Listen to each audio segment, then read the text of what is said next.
He walked in just like anyone else, quiet, unassuming, dressed in jeans and a button-up shirt. No flashy jewelry, no entourage, no performance. Just a man exploring a luxury store like a regular customer. But the moment Elijah Grant crossed the polished threshold of Maison Lair, something subtle and insidious stirred. Whispers, smirks, glances loaded with condescension. They didn't see a customer. They saw a target. And within minutes, the staff handed him a folded janitor's uniform with a cruel smile and a camera ready to capture the humiliation. But what they didn't know was who he really was. 24 hours later, the same man now in a tailored Tom Ford suit walked back through those doors, and this time he wasn't shopping. He was here to take over.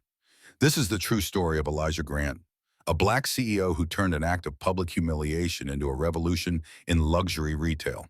From quiet insult to corporate upheaval, this journey will shatter everything you thought you knew about power prejudice and what it really means to own the room. Before we dive into the story, comment where you're watching from, and don't forget to subscribe so you won't miss the latest stories. Long before Elijah Grant commanded boardrooms or shaped the future of ethical luxury, he was just a boy with dreams far bigger than his South Chicago neighborhood. His mother, Clarice, worked 3 jobs, maid, diner waitress, and seamstress, just to keep food on the table and shoes on his feet. But she raised him with fierce dignity, the kind forged in fire. If you walk into a place and they don't see your worth, she used to say, you show them with your actions, not your anger. It wasn't just a lesson, it was survival. From a young age, Elijah showed a natural affinity for numbers. While other kids played with action figures, Elijah balanced ledgers and spiral notebooks. By the time he was 16, he was tutoring college students in calculus. He earned a full scholarship to the University of Chicago, then went on to Harvard Business School where he graduated top of his class. He didn't just excel, he transformed every space he entered, proving time and again that success didn't require you to erase your identity. After Harvard, Elijah entered the brutal world of private equity. It wasn't friendly to outsiders, especially not ones who looked like him. In boardrooms dominated by pale faces and pinstripe suits, he was often mistaken for the assistant, the intern, the help. Once during a billion-dollar deal negotiation, a junior analyst from another firm asked him to fetch coffee. He fetched the coffee, and then he closed the deal and bought out that firm within the year. That quiet resolve, the willingness to be underestimated, became his signature weapon. And soon Elijah founded his own firm, Meridian Capital Partners. Within a decade, Meridian had revitalized dozens of failing businesses, turning them into ethical powerhouses with soaring profits.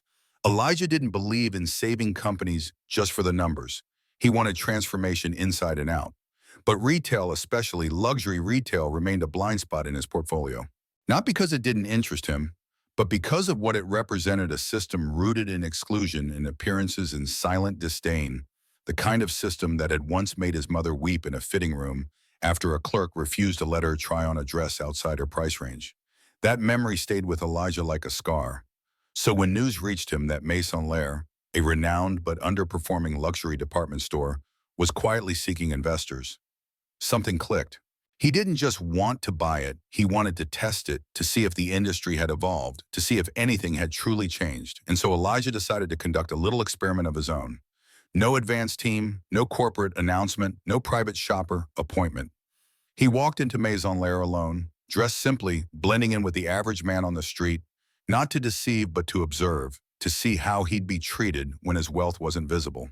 Because that, he believed, was the true test of luxury. The result? Predictably appalling. He was followed, whispered about, mocked, then handed a folded janitor's uniform with the words, "This is probably all you can afford." Emma, a new sales associate, watched the moment with wide, horrified eyes. She didn't laugh, she didn't intervene either, but she remembered it. That moment haunted her. Elijah didn't respond. He took the uniform, nodded once, and left the store without saying a word. He didn't need to raise his voice. His silence was strategy, because behind that silence, wheels were already turning. That evening, back at his penthouse suite, Elijah called Chloe Roberts, his most trusted lieutenant, sharp, unflinching, and fiercely loyal. Chloe had helped Elijah build Meridian from the ground up. "How bad was it?" she asked. "As expected."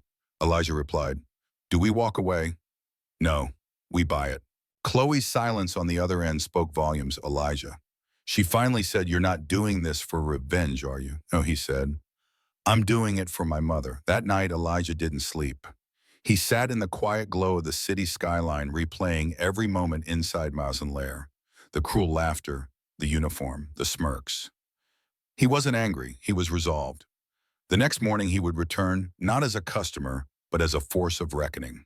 And Maison Lair would never be the same again. And the next morning, as Maison Lair opened its glass doors to another day of curated luxury, Elijah Grant stepped inside again. This time as the same man, but in the same clothes. Nothing had changed in his appearance: worn jeans, a soft gray, button-up, wire-rimmed glasses, and calm, observant eyes. He wasn't here to be seen, he was here to see. The store glistened with exclusivity. Every surface sparkled, every fragrance was imported. Every staff member stood with their spines straight, chins slightly raised, trained to scan, assess, and categorize within seconds. And Elijah, with his quiet entrance and humble appearance, was immediately categorized. Priscilla Wilson, the store manager, spotted him from across the floor. Her lips curled ever so slightly. An instinctive smirk honed over years of deciding who did or didn't belong in her kingdom. She didn't approach him. She didn't need to. A glance was enough to signal her team. Kyle Thompson, the assistant manager, moved in with the oily enthusiasm of someone who enjoyed playing gatekeeper more than salesman. Elijah was browsing a row of handmade Italian leather shoes when Kyle cleared his throat behind him. "Sir," he began, "may I help you with something?" Elijah turned and smiled, just admiring the craftsmanship. Kyle chuckled. "They're $1.200 a pair. We've had some confusion lately. Window shoppers mistaking us for a Macy's. Maison Lair's a little different." Elijah's smile didn't falter. "So I've noticed." From behind the jewelry counter, Emma watched frozen. She had witnessed this before, not this exact moment, but many, just like it. Customers who didn't fit the brand, being steered away, redirected, embarrassed. Most of them never returned. "I think you'd be more comfortable over here," Kyle continued, gesturing toward a small display near the back. A discount shelf usually reserved for promotional clearance. "And if you're interested, we do have some workwear available. Uniforms, utility wear, that kind of thing." Elijah followed his gesture. Neatly folded was the navy blue janitor's uniform, complete with embroidered initials and a tag that read, "Facilities Staff, Not for Sale." "It was a cruel, deliberate joke, I see," Elijah said, voice quiet. Kyle leaned in, lowering his tone as if sharing a secret. "Look, I know it's awkward. These places can be intimidating. We've had people before trying to pull things, returns, fraud, that kind of stuff. You understand." The word fraud sat in the air like a slap. From the corner, Emma's eyes widened. This wasn't just snobbery anymore. It was something more venomous.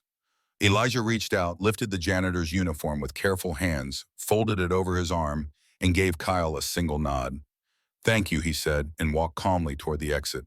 Laughter erupted behind him as soon as he passed through the automatic doors. "Oh my God, did you see his face?" Kyle barked. "Classic Brent Mitchell," a senior sales associate added. "That'll keep the Raff out for a while." "Maybe he'll apply for the night shift," Priscilla chimed in. Emma stood frozen, her hands trembling behind the counter. She didn't laugh. She couldn't. Something inside her shifted, a quiet realization that this wasn't luxury. It was cruelty, dressed in silk. Later that afternoon in the employee break room, the staff replayed the incident for their own amusement. Kyle even showed off a grainy phone video he had taken of Elijah holding the uniform, pairing it with a mocking caption. "This is all he could afford from Maison Delete," that Emma whispered, unable to stay silent any longer. Kyle laughed. "Relax, it's just a joke." "It's not funny," she replied, her voice firmer now. "It's humiliating." Priscilla raised an eyebrow. "Oh, sweet Emma. You're new. This is how things work in luxury. You cater to those who belong. Everyone else gets redirected or mocked, protected from disappointment." Priscilla replied with a smile that didn't reach her eyes. "And we protect the brand." Emma didn't argue, not yet, but she felt a pit open in her stomach, a slow burn that she carried with her the rest of the day. Meanwhile, Elijah returned to his suite at the Ritz-Carlton, placing the uniform gently on the bed. The city's skyline sparkled behind him, but he wasn't looking at it. He was staring at the folded fabric, at what it represented. He could have revealed himself, could have humiliated Kyle or Priscilla in return, but that wasn't the point. This wasn't about ego. It was about exposure, about systems, about change. He picked up his phone and dialed Chloe. He said when she answered, "Initiate the acquisition." But quietly, and when it's done, I want full authority to restructure. Chloe paused. You're sure they gave me a uniform today? Elijah said, his voice low, calm, and deadly. Tomorrow I'll return the favor. The next morning arrived without fanfare, but inside Maison Lair the air felt charged. Elijah Grant's third visit began just before noon, but this time there was no humble attire, no second-hand jeans, no downplayed presence. Today Elijah wore power. A custom navy Tom Ford suit wrapped him like armor, sharp lapels silk-lined. Platinum cufflinks gleamed from his sleeves. A Patek Philippe watch hugged his wrist with quiet authority, and the shoes, Italian crocodile leather polished to mirror perfection, announced his presence with every step. Heads turned as they always did when someone who belonged entered. The same staff who had mocked him just 24 hours earlier now scrambled to adjust their ties, fix their posture, and switch their tone.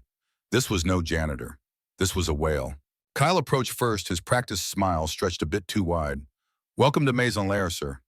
May I assist you with anything today? Elijah looked at him as one might a mosquito, briefly, impassively, just browsing. I was here yesterday. Your colleague offered me a uniform. Kyle's smile faltered. I'm sure that was a misunderstanding, sir. Sometimes I said I was browsing. Elijah's voice sliced through the pleasantry like ice. Across the floor, Priscilla Wilson spotted the scene. She narrowed her eyes. Something about this man. It was familiar, but his presence didn't match any of the standard client profiles in her mind. He wasn't a celebrity, not royalty, and yet he moved with a gravity that drew attention, like gravity pulls stars. She approached her heels echoing on marble. Good afternoon, sir. I'm Priscilla, the store manager. If there's anything you need, please don't hesitate to ask. We pride ourselves on offering exceptional service to our most discerning guests. Do you offer that to all guests? Elijah asked, raising an eyebrow. Of course, Priscilla said with a perfect smile. Maison Lair caters to the exceptional. And how do you define exceptional? He asked flatly. Her smile twitched. Taste sophistication. An understanding of true luxury. Interesting, Elijah said. I'll keep that in mind. He turned and walked deeper into the store, pausing near the men's formal wear section. Brent, the senior salesperson, was there meticulously folding pocket squares like he was performing brain surgery. He looked up, saw Elijah, and pasted on a grin. Good afternoon, sir. Looking for something for a formal occasion. We have a new fall line that's absolutely exquisite. Finest wool blend on the market. Elijah picked up one of the jackets, ran his fingers over the fabric. Yes, this one. Who designed it? Langston and Bell. Only 50 made. This is number 12. Price tags $8, $600. Elijah nodded. Yesterday you offered me a uniform instead. Brent froze. Excuse me. You held it out with both hands. Told me it was probably all I could afford. Brent's face drained. I'm sure there's been a mistake. No mistake, Elijah said. You looked me in the eye. I remember your words. Priscilla appeared beside them, her smile tight as a drawstring. Sir, I think perhaps there's some confusion. No, Elijah said, pulling out a sleek black card holder and sliding something across the glass counter. There's no confusion. Read the card. Priscilla picked it up. Her eyes scanned the embossed letters. Elijah Grant, CEO. Meridian Capital Partners. The blood drained from her face. Brent stared at the card like it had been dipped in acid. Kyle from across the store stood frozen mid-step. I own this building, Elijah continued. I'm in talks to acquire this brand, and yesterday you offered me a mop. The silence that followed was total. Emma, who had been quietly working at her counter, looked up, startled. Her hand went to her mouth. I didn't come here to be flattered, Elijah said. I came to see your values. I came dressed in humility. And you dressed me in humiliation, Chloe. Robert stepped through the door. At that moment, tablet in hand, heels silent, presence decisive. She joined Elijah, handing him a folder. The acquisition documents are ready. HR restructuring, protocols are in place, Elijah nodded, eyes never leaving Priscilla. Then let's begin. Priscilla tried to speak, but Elijah raised a hand. You'll get a chance to explain yourself to corporate. In writing, he turned to Emma. Miss Parker. Emma stepped forward, hesitant. Yes, sir, would you please walk with me? She blinked. Me, you showed restraint, professionalism, decency. And that stands out here. I want to know more about your experience, about this store, about what it could be. Emma nodded slowly, her heart pounding. As they walked away together, the rest of the staff stood in stunned silence. The man they dismissed, mocked, and degraded had just taken control of everything. The man they thought wore cheap denim now wore the truth like a crown and maison lair. It was about to be reborn in fire. Elijah Grant didn't waste time. That same afternoon, he returned to his penthouse suite at the Ritz-Carlton, where Chloe Roberts had already transformed the spacious living room into a mobile command center. Financial reports, employee files, and customer complaint records were spread across the table like surgical instruments awaiting an autopsy. In maison lair was the patient on the table. Chloe handed him a freshly printed document, an internal complaint log from the past 3 years. Here's the pattern, she said. Dozens of complaints flagged as resolved, but there's no follow-up, no disciplinary action, no communication with corporate. Elijah skimmed the list. His jaw tightened. Names repeated: Brent Mitchell, Kyle Thompson, and worst of all, Priscilla Wilson. He flipped to the section labeled Customer Incidents Ignored or Suppressed. A woman denied service unless she showed multiple forms of ID, while her white counterpart was waved through. A man told the sale was by appointment only, despite walking in during store hours. A returning customer accused of theft because a coat she wore was not something someone like her could afford. Elijah tossed the folder onto the table. She's been cultivating this. She's not the only one, Chloe replied. Brent's been here for nearly 2 decades. His behavior's practically institutional. And Kyle? He's younger, but just as poisonous. He's been stealing commissions from new employees who don't know the system. Elijah's eyes narrowed. And corporate blind, or complicit, Chloe said flatly. Their quarterly reports are clean because Priscilla pads the numbers just enough to keep scrutiny away. They see exclusivity and assume success. Elijah turned to the whiteboard at the far end of the suite, where he'd drawn a rough hierarchy of Maison Lair's leadership.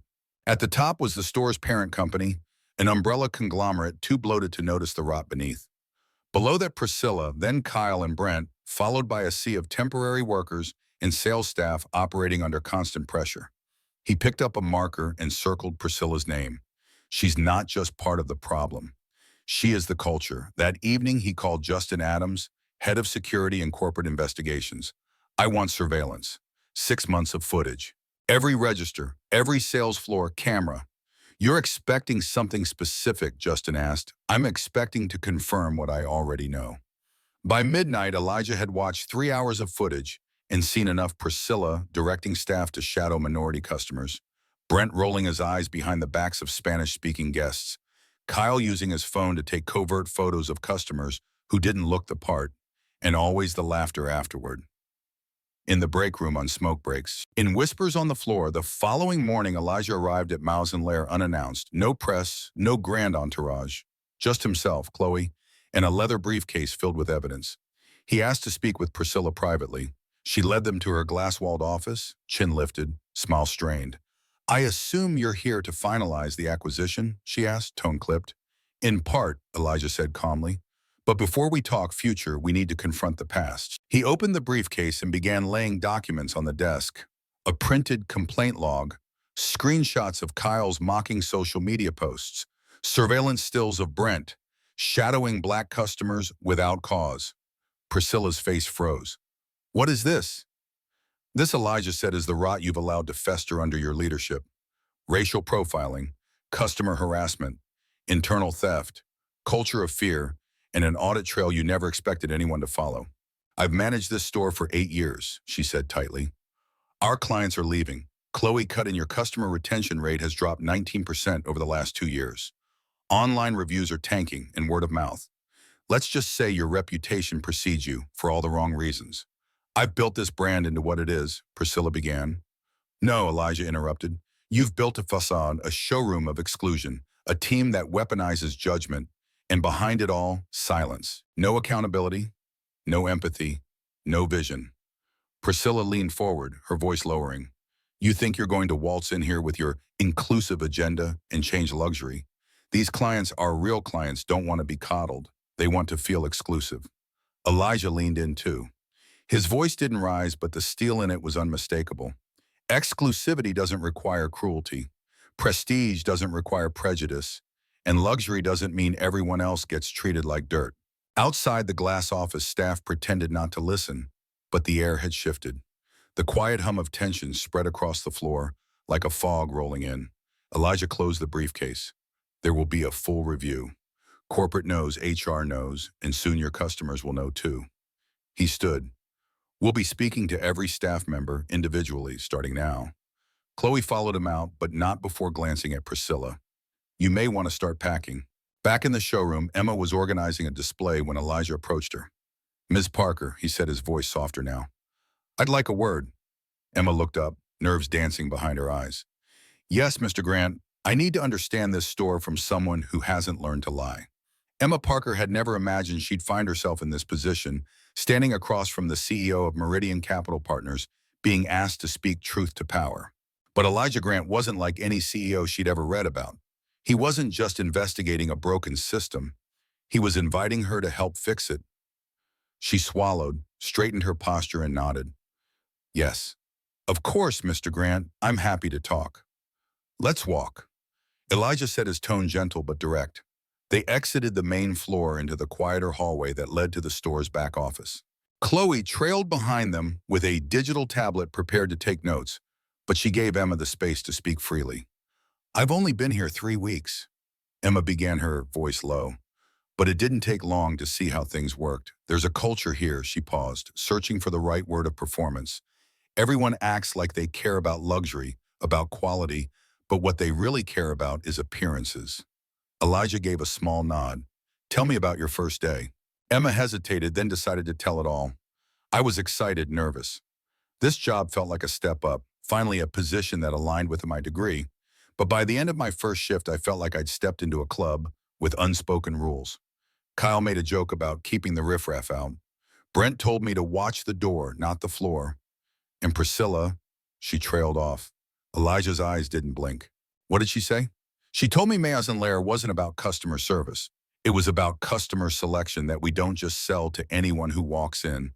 We sell to people who look like they belong. Chloe stopped typing. Elijah exhaled slowly, then asked, And how did that sit with you? It didn't, Emma said bluntly. I almost walked out that day, but I needed the job.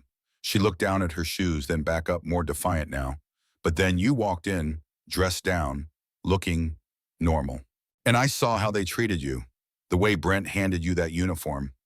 I'll never forget it. I saw you that day. Elijah said, You didn't laugh. Emma shook her head. I couldn't. It wasn't just wrong. It was cruel, and the others?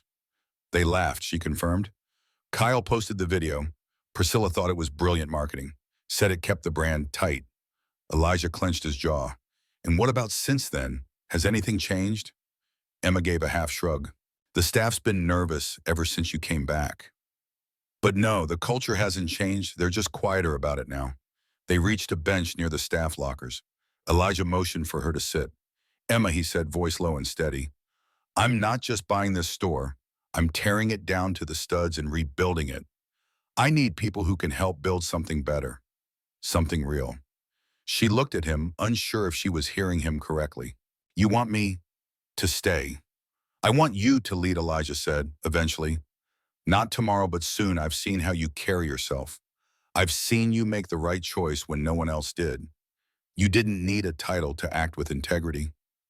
Emma was speechless, her hands twisted in her lap. But I also need you to be honest, Elijah added. If you stay silent when things go wrong, you become part of the problem. Are you ready to speak up when it counts? She nodded slowly. I am now. Chloe stepped forward. If you're willing.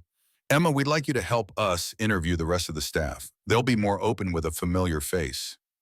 Emma blinked. You trust me that much? We've already seen what kind of person you are, Chloe replied. We're just giving you the space to prove it. An hour later, Emma was sitting in the break room with another junior sales associate, Devin James. He was 22, working part-time while attending community college. Nervous at first, Devin opened up once Emma shared her own experience. I thought it was just me, Devin said. Brent made me work the backstock almost every shift, said I wasn't polished enough for the floor, but then I saw him doing the same thing to other Black and Latino staff.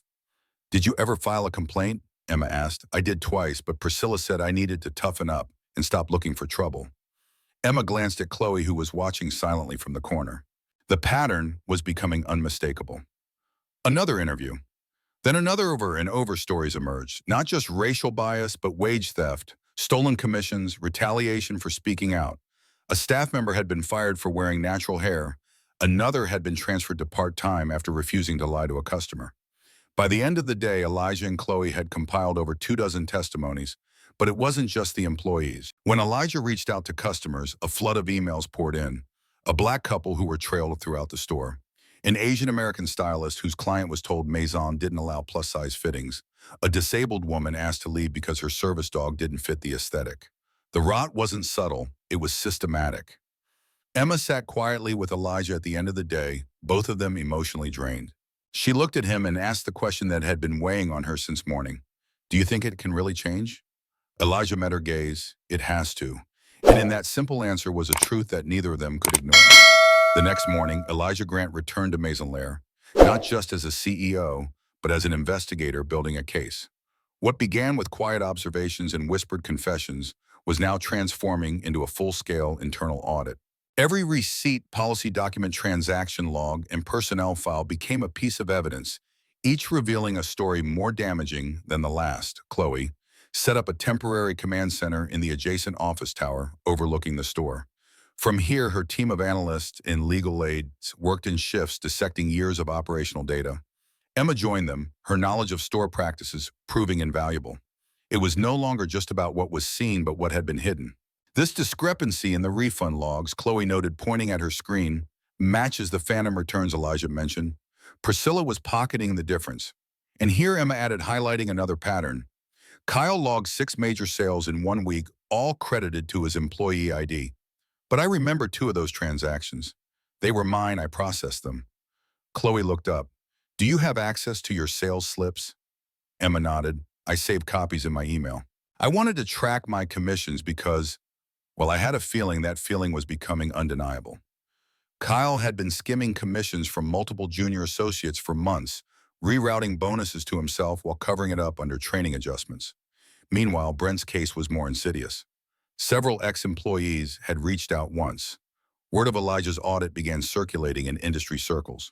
Some were hesitant at first, afraid of legal repercussions from NDAs or retaliatory blacklisting, but Elijah personally promised them protection. One by one, their testimonies painted a chilling picture. A Latina sales associate demoted after Brent said her accent made clients uncomfortable. A black stylist with years of experience who was told Maison wasn't ready for her look. A queer employee who quit after Brent mocked him during a team meeting and nothing was done. Elijah read the reports late into the night, his jaw clenched tighter with every new detail. The cultural rot within Maison Lair wasn't just inconvenient, it was embedded, cultivated, protected, and it was about to be exposed. The next morning, Elijah called in his personal head of security and investigations, Justin Adams, a former federal agent with a no-nonsense demeanor. I want surveillance footage, Elijah instructed. 6 months worth, every floor, every shift. I want to see it for myself. Justin nodded, already requested. We're also pulling metadata from internal emails. Any flagged communication, especially between leadership staff, is being extracted. Emma's face paled slightly. Emails. You think they talked about all this? Chloe gave a grim smile. People like that always talk. Arrogance makes them sloppy. Within 48 hours, Elijah's team had secured hours of footage and a trove of internal communications. They watched in stunned silence as the truth played out in time-stamped, irrefutable clarity. In one clip, Brent shadowed a black customer, arms folded, eyes narrowed as the man browsed belts. The customer left without purchasing, visibly uncomfortable. In another, Kyle scrolled through a client list, laughing with Priscilla about which customers didn't pass the vibe check. One email thread showed Priscilla advising another manager not to waste the fitting rooms on dreamers who won't spend. It was damning. It was systematic, and it was over. Elijah knew the next move had to be precise. No room for theatrics, no revenge. Just truth. Clean, documented, and beyond dispute. He called a special meeting with the parent company's legal division. I'm about to remove 3 senior employees, he stated bluntly. I have evidence of financial misconduct, discrimination, and violation of company ethics. I need HR on site for exit interviews. I want their accounts locked. Their severance reviewed for breach clauses. The attorneys asked to see the evidence. Elijah provided everything. By the end of the day, legal had signed off on the terminations. HR personnel were discreetly flown in from headquarters. Chloe scheduled a full staff meeting for the following morning under the guise of a quarterly review. But Emma couldn't sleep. That night, she sat on her apartment floor, surrounded by scribbled notes, printed screenshots, and her own handwritten testimony. Her hands shook as she drafted the speech she might give if she had the courage. If Elijah gave her the chance across town, Elijah stood by the window of his suite, holding the janitor's uniform that had triggered everything. The insult had never hurt him. What haunted him was how easily it was normalized, how many others had received silent humiliations without recourse, how many hadn't had the power to fight back. He picked up his phone, Chloe. Yes, tomorrow, he said. We go public. Not with just the firings, with the why. I want every employee in that room to understand the difference between exclusivity and excellence. I want them to see exactly how we rebuild from here. Chloe paused, then said, and Emma. She speaks first at 8:30 a.m. sharp. Maison-Laire staff gathered in the flagship store's back conference room. The air was thick with unease. Everyone sensed something was about to shift. Emma stood off to the side, palms sweating, heart racing. Then Elijah entered, quiet, calm, and unmistakably in control. He glanced at Emma and gave her a single nod. It was time. Emma Parker had never spoken in front of a crowd this large or this tense. The Maison-Laire flagship staff had packed into the conference room, all eyes flickering between her, Elijah Grant, and Chloe Roberts. Some were bracing for a motivational speech. Others expected firings, but no one was prepared for what was about to unfold. Elijah leaned toward her. Take your time. Tell the truth. Emma stepped forward. Her voice was quiet at first, but the silence gave it weight. I was new here. 3 weeks in, still learning how things worked, but it didn't take long to realize something was wrong. A ripple moved through the staff. The first time I saw someone mocked behind their back, I told myself it wasn't my place. When I saw a man handed a janitor's uniform instead of the suit he wanted to try on, I said nothing. Now her voice steadied. Stronger, but silence is complicity, and I was complicit until I wasn't. She turned to look at Elijah briefly, then back to the staff. What I've learned since that day is that luxury is not about treating people like they don't belong. Real luxury is about dignity, about respect, about knowing the worth of your product and your people, and treating every customer like they matter. She looked directly at Priscilla, Kyle, and Brent, who sat toward the back, eyes narrowed, arms crossed. I stood by while this culture took root, but not anymore. Emma stepped back. No applause, just silence, thick and waiting. Elijah moved to the center. I acquired Maison-Laire, he began, because I believed it could be saved. I still do. He placed a leather-bound folder on the table before him, but saving something requires honesty, transparency, accountability. He opened the folder. This is a record of financial irregularities tied to the petty cash fund. Over the past 3 years, nearly $90,000 has gone unaccounted for, always during shifts overseen by one person. He turned toward Priscilla. Ms. Wilson, that person is you. Her eyes widened, but she said nothing. Elijah didn't stop. These are commission logs manipulated to reassign sales. Sales made by junior staff but credited to another. His gaze shifted to Kyle. Mr. Thompson, your employee ID appears repeatedly. We have internal emails confirming the pattern. Kyle blanched. And this, Elijah said, holding up a thicker stack of documents, is a collection of 27 customer complaints over 5 years. Everyone involving racial profiling, discriminatory behavior, or refusal of service, all traced to the same employee. He turned to Brent, and all covered up. Brent rose halfway from his chair. This is ridiculous. Sit down, Elijah said. His voice didn't rise, but the room froze. Priscilla finally found her voice. You're twisting things. Every store has losses. Every brand has clientele standards. No, Elijah said. Every brand has values, and yours, they poison this place. Chloe distributed printed packets to every employee. These are copies of the internal audit. They include screenshots of emails, footage from store cameras, and testimony from employees and customers. One of the stylists gasped. A cashier buried her face in her hands. Elijah wasn't finished. This is not about one bad day or one mistake. This is about a culture of exclusion, mockery, and gatekeeping, under the false belief that this is what luxury requires. He walked slowly, deliberately to where Priscilla, Kyle, and Brent sat. Ms. Wilson, Mr. Thompson, Mr. Mitchell, your employment is terminated, effective immediately. Your access has been revoked. HR is waiting outside with final paperwork. Security will escort you out. You can't do this, Priscilla hissed, leaping to her feet. I made this store what it is. No, Elijah said. You made this store what it was. Now we build what it should be, Brent snarled. I've been here longer than you've owned the building, and every minute of that was a minute too long. Kyle turned on Emma. This is your fault, you traitor. You little enough. Elijah cut in sharply. You embarrassed yourselves. She just told the truth. Security entered quietly from the hallway. The three disgraced employees were let out, faces flushed, whispering curses under their breath. No one said a word, no one protested.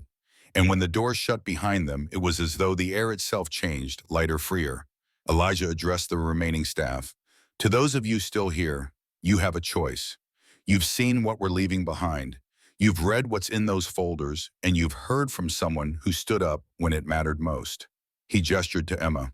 We're not just rebuilding a store, we're rebuilding a standard, one based on respect, authenticity, and excellence. He paused. If those aren't values you can get behind, I suggest you submit your resignation by the end of the day. He let the words settle, but if you stay, if you choose to be part of what's next, you'll be trained, promoted based on merit, valued and proud of where you work. He turned to Emma once more. Miss Parker, effective immediately, you are the interim floor manager of Maison Lair, full salary, full authority, and the board's backing. Emma's hands flew to her mouth. You earned this, Elijah said simply, by having integrity when no one else did. Tears welled in her eyes, but they didn't fall. She stepped forward and nodded, full of quiet strength. The room erupted in quiet applause, not the polite, restrained kind, but the real kind. A few even stood. Not everyone clapped, but enough did to signal something important. The culture was changing, and it started now. Emma Parker's first full day as interim floor manager of Maison Lair began not with a celebratory breakfast or a photo op, but with a clipboard, a checklist, and a trembling voice rehearsing how to run a morning briefing. Elijah had told her she was ready, but standing in the same room where Priscilla once ruled, with polished nails and sharpened words, she wasn't so sure. The staff filed in slowly, some curious, some cautious, a few outright skeptical. No one sat in the corner seat Priscilla used to occupy. It was still too soon. Emma cleared her throat. I know this is a lot to take in, and I know some of you are wondering how everything changed overnight. She looked around the room. No one interrupted. I don't expect instant trust, but I do expect a clean slate for everyone. That includes me, and it includes you. She took a breath. We're not going to pretend yesterday didn't happen, but today we start a new culture.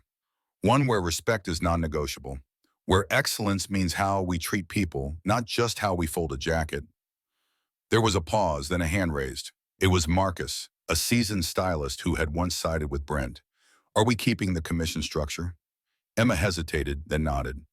Yes, but it's being audited for fairness. Any manipulation ends now. From here on, every sale you make is yours. And if you need support, we'll give it another hand. Anna, the front desk lead. What about our reviews? Are we all under scrutiny? Emma smiled faintly. No one's being hunted. But yes, every role, every process is being reviewed. If you've done your job well and with integrity, you have nothing to fear. In fact, you'll probably be promoted. That last sentence landed. Some shoulders relaxed after the meeting. Emma spent the day walking the floor, not as a monitor, but as a colleague. She helped rearrange displays, assisted with product questions, and even helped clean up a minor spill near the accessories section. It didn't take long for the ripple effect to begin. Customers who had once felt watched or dismissed now received full attention. Even those wearing hoodies or pushing strollers were greeted with, "Welcome to Maison. Let us know how we can help." No sneers, no silence, just service. That same afternoon, Elijah convened a top-level meeting with Chloe and Meridian's legal and HR teams. The objective was clear. Implement reforms that couldn't be reversed. Maison Lair is no longer a store, Elijah began. It's a signal. He pointed to the glass conference wall, where photos of Emma speaking, staff applauding, and Brent being escorted out had already made their rounds on social media. We need to codify this lock in the culture change before the old habits return. Chloe clicked open a draft policy set on the screen. A zero-tolerance policy on discrimination or profiling enforceable at the contract level, mandatory DEI training and periodic evaluations tied to bonuses, a staff council with rotating members elected to represent frontline voices, A whistleblower fund for any employee who reports abuse or misconduct with legal protection. And perhaps most dramatically, public-facing signage reading, Maison Luxury without judgment. There were murmurs among the HR team. "You want to publish our ethics code in store?" one VP asked. "Yes," Elijah said. "Right next to the designer collections, let it hang like art." Meanwhile, news of the shakeup reached beyond Maison's walls. Articles appeared in Vogue Business, WWD, and the New York Times, each with variations of the same headline: "Luxury Gets a Reckoning." The janitor's uniform that Elijah had been handed was now a viral image juxtaposed beside his Forbes cover. Customers were flooding Maison's website not just to shop but to comment, to say, "I've been there, thank you," inside the store. Emma received a call from a vendor whose minority-owned fashion line had been previously rejected by Priscilla for being too urban. "We saw the article," the designer said, voice trembling. "We'd love to come in and show the new collection. Maison feels different now." Emma scheduled the meeting personally. 2 hours later, she received a memo from Elijah effective next quarter. Maison will dedicate 25% of its seasonal floor space to emerging designers from historically excluded communities. Curation will be based on quality, originality, and story. "Make sure our team knows talent looks like everyone." Downstairs, Emma walked past the tailoring department and spotted Marcus showing a young black teenager how a lapel should fall. "See that curve," Marcus said. "That's confidence." The boy beamed. Emma stopped and watched. This was what the new Maison was meant to be, but it wasn't all smooth sailing. That evening, Emma received an anonymous internal report flagging Kyle's TikTok video mocking Elijah still live and gathering traction. Though Kyle was already terminated, the video was giving ammunition to critics who insisted the store's culture hadn't really changed. Emma forwarded it to Chloe. Within the hour, Maison's legal team filed a takedown notice and issued a statement. "We regret that former employees have used social media to perpetuate harm. Maison condemns any form of online humiliation or profiling. Our actions speak louder." Elijah, however, wasn't satisfied. He looked out at the street below and said to Chloe, "Let's go a step further. I want a public-facing panel series. One a month. Voices from inside the industry, designers, staff, customers. We talk openly about race power and luxury. Turn the brand into a platform." "You're sure?" Chloe asked. "That puts us under scrutiny again." Elijah smiled. That's where change lives, back in her apartment. Emma pulled out a new blazer she'd saved for weeks as she smoothed the fabric. She felt different, stronger. This wasn't just a job anymore. It was a mission. She opened her email to find a message from Elijah. "You're doing more than managing. You're leading. Let's talk next week about making it permanent." She stared at the screen for a moment, then typed her reply. "Let's build something they'll never forget." 6 months after Maison Laire's transformation, the sun rose over Manhattan, casting a golden light across the glass exterior of the flagship store. The display windows, once curated to project exclusionary wealth, now shimmered with a different kind of luxury, ethical, inclusive, and unapologetically human. Beneath the glinting mannequins were words etched in gold. "Dignity is always in fashion." Inside, Emma Parker stood in front of a full-length mirror, straightening the lapel of her midnight blue blazer. She wasn't just the general manager anymore. She was the face of a movement, a leader. And as she adjusted her Maison-issued name tag, no longer just a title but a symbol, she prepared to host the first session of the Maison Ethical Leadership Program. 100 applicants, 20 spots, and each chosen not for who they knew, but for how they treated people. The initiative had been her idea. Elijah had approved it immediately. "You saw the worst of us and still chose to build something better," he'd said. "Now teach others how." In the main atrium, rows of seats had been arranged in a circle, no elevated stages, no podiums, no pretense. This wasn't a seminar. It was a conversation. Emma took her seat last. "I used to think luxury meant distance," she began. "Immaculate spaces, closed doors, and people deciding who belonged. But then a man in jeans walked into this store and everything changed." There were nods, not of politeness, but resonance. Everyone had heard the story by now. The janitor's uniform, the firing, the buyout, the rebirth. But Emma didn't repeat the legend. She humanized it. He didn't just call out injustice. He gave it nowhere left to hide. Across the city, Elijah Grant stood in front of the New York Stock Exchange, adjusting his cuffs as reporters gathered. Today was Maison Laire's IPO debut, an unprecedented moment in the luxury sector. But Elijah wasn't here to ring the bell for capital. He was here to ring the bell for accountability. Flanked by Chloe Roberts and a hand-picked group of Maison staff from every level, sales security designers, warehouse workers, he raised the ceremonial gavel. Cameras flashed. Let this mark not just the public launch of a company he declared, but the public enshrinement of values behind him, a banner drop from the building's facade. Maison Laire, a new standard. In the boardroom, the same phrases echoed with equal force. This isn't a trend, Elijah told the investors during their quarterly meeting. It's a tectonic shift. We're not here to market morality. We're here to make it immutable.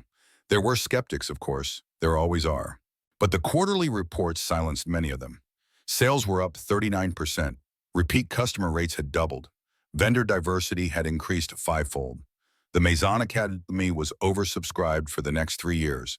And perhaps most telling, customer complaints about discriminatory treatment, down 97%. Across social media, the story of Maison Laire became a case study in business schools, ethics courses, and brand strategy workshops. But what made it stick wasn't just the turnaround, it was the why. People saw themselves in it, saw a piece of their story, a time they were judged, dismissed, underestimated, and they saw hope that things could change. One such person stood quietly near the edge of a rooftop cocktail event in Paris, Maison's first European expansion. Emma noticed him immediately. Well-dressed but unsure, a black teenager clutching a brochure, nervously glancing toward the entrance. Emma walked over. First time at an industry event, he nodded. I won a scholarship from the Maison Foundation for Fashion Design. Emma smiled. Then you belong here more than most. Come, I'll introduce you. As they walked in, she glanced down at her phone, an email from Elijah. Priscilla applied for a role at one of our competitors. They reached out for a character reference, she typed back. Let her past speak for itself, because some legacies you carry and others you leave behind. That same night, Elijah stood in his penthouse, glass of sparkling water in hand, gazing at the framed janitor's uniform on the wall. Beneath it, engraved on brushed steel, was a single sentence. You don't get to decide who belongs, only how you treat them when they arrive. Chloe joined him, tablet in hand. Vogue Business is naming you Retail Executive of the Year. He chuckled. Good. Let's use the speech to talk about warehouse staff and store janitors. Chloe smiled. Of course you will. They toasted not to success, but to transformation. Below them, Maison's lights glowed across the skyline. But the real illumination was happening far beyond those walls. In every luxury store now rethinking its practices, in every employee handbook being rewritten, in every young woman like Emma who saw a moment of injustice and dared to ask, what if we changed everything? This wasn't the end. It was the beginning of a legacy. One not written in profits alone, but in people. One where excellence didn't come at the cost of dignity, where fashion didn't filter, and where luxury didn't mean exclusion. And that legacy, Elijah knew, would outlive them all. Don't forget to subscribe and hit the notification bell to catch more gripping stories like this. Thanks for watching, and see you next time.